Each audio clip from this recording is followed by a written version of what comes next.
ಮಾಡಲಿಕ್ಕೆ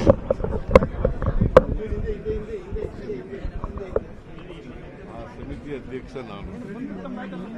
ಒಟ್ಟು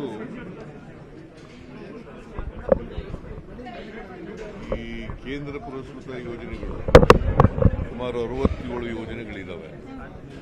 ಅವುಗಳನ್ನೆಲ್ಲ ರಿವ್ಯೂ ಮಾಡಿದ್ದೀನಿ. ಒಟ್ಟಾರೆಯಾಗಿ ರಾಜ್ಯ ಸರ್ಕಾರ ಖರ್ಚು ಮಾಡ್ತಕ್ಕಂಥದ್ದು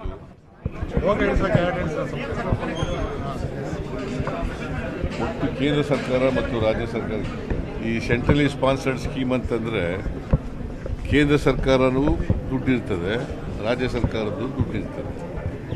ಒಂದೊಂದು ಯೋಜನೆಗಳ ಮೇಲೆ ಡಿಪೆಂಡ್ ಆಗಿರ್ತದೆ. ಒಂದೊಂದು ಯೋಜನೆಗಳು 50-50 ಇರ್ತವೆ, ಒಂದೊಂದು ಯೋಜನೆಗಳು 60-40 ಇರ್ತವೆ, ಒಂದೊಂದು ಯೋಜನೆಗಳು 70-30 ಇರ್ತವೆ, ಒಂದೊಂದು ಯೋಜನೆಗಳಲ್ಲಿ ರಾಜ್ಯ ಸರ್ಕಾರ ಜಾಸ್ತಿ ಇರ್ತದೆ. ಈಗ ಫಾರ್ ಎಕ್ಸಾಂಪಲ್ ಒಟ್ಟು ಕರ್ನಾಟಕದಲ್ಲಿ ಸೆಂಟ್ರಲಿ ಸ್ಪಾನ್ಸರ್ಡ್ ಸ್ಕೀಮ್ಗಳಿಗೆ ಒಟ್ಟು ಖರ್ಚು ಮಾಡತಕ್ಕಂಥದ್ದು 46,859 ಕೋಟಿ.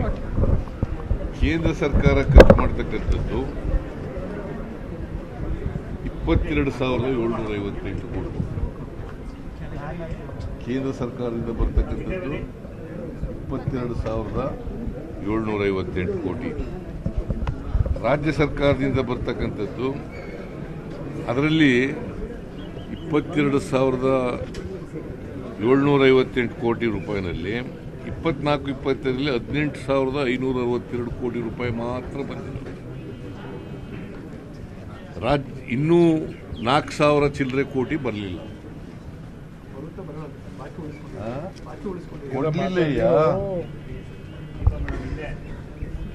4,000 ಚಿಲ್ಲರೆ ಕೋಟಿ ಬರಲಿಲ್ಲ.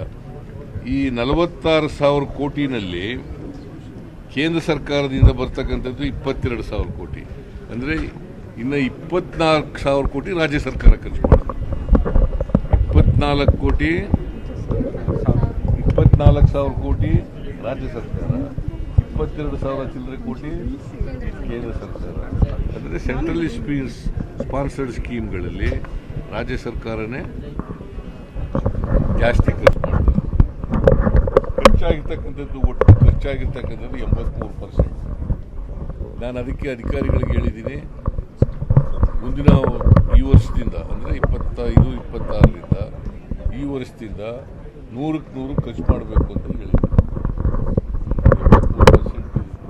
ಆ ಕಾರಣ ಏನು ಹೇಳ್ತಾರೆ ಅಂತಂದರೆ, ನಮಗೆ ಕೇಂದ್ರ ಸರ್ಕಾರದಿಂದ ಕೊನೆಯಲ್ಲಿ ಬಂತು ದುಡ್ಡು, ಫೆಬ್ರವರಿಗೆ ಬಂತು, ಮಾರ್ಚ್ನಲ್ಲಿ ಬಂತು, ಹಾಗಾಗಿ ನಾವು ಖರ್ಚು ಮಾಡೋಕ್ಕಾಗಿಲ್ಲ.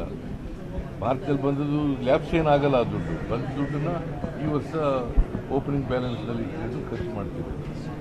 ಸೊ ಅದು ಬೇರೆ. ಬಟ್ 83% ಭಾಳ ಕಡಿಮೆ.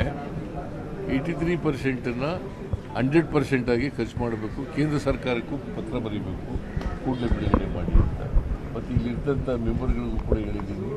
ಆ ಮೆಂಬರ್ಗಳು ಕೂಡ ಕೇಂದ್ರ ಸರ್ಕಾರಕ್ಕೆ ಒತ್ತಡ ಆಗ್ತಕ್ಕಂಥ ಕೆಲಸವನ್ನು ಮಾಡಬೇಕು.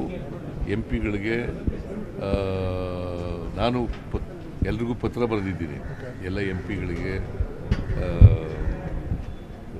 BJP ಅವರಿಗೆ, ಕಾಂಗ್ರೆಸ್ನವ್ರಿಗೆ, JDSನವ್ರಿಗೆ ಎಲ್ರಿಗೂ ಪತ್ರ ಬರೆದಿದ್ದೀನಿ. ಮೀಟಿಂಗು ಕೂಡ ಮಾಡಿದ್ದೀನಿ.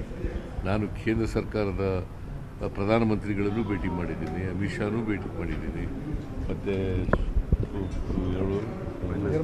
ಫೈನಾನ್ಸ್ ಮಿನಿಸ್ಟರ್ ನಿರ್ಮಲಾ ಸೀತಾರಾಮನ್ ಅವ್ರನ್ನೂ ಭೇಟಿ ಮಾಡಿ ಪತ್ರಗಳನ್ನು ಕೊಟ್ಟಿದ್ದೀನಿ. ಬರೆದಿರ್ತಕ್ಕಂಥ ಪತ್ರಗಳನ್ನು ಕೂಡ ಕೊಟ್ಟಿದ್ದೀನಿ.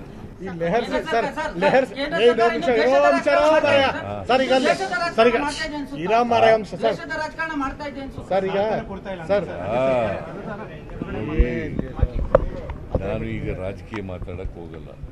ಕೊಡದೇ ಇರ್ತಕ್ಕಂಥದ್ದು ತಪ್ಪು. ನಾವು ಅವರು ಕೊಡಲೇಬೇಕು. ಕೇಂದ್ರ ಸರ್ಕಾರ ಎಷ್ಟು ಒಪ್ಕೊಂಡಿರ್ತದೆ ಅಷ್ಟು ಕೊಡಬೇಕು. ಅದು ಕೊಡದೆ ಹೋದರೆ ನಾವು ಮೇಲಿನ ಮೇಲೆ ಹೇಳ್ತಕ್ಕಂಥದ್ದನ್ನು ಮಾಡ್ತೀವಿ.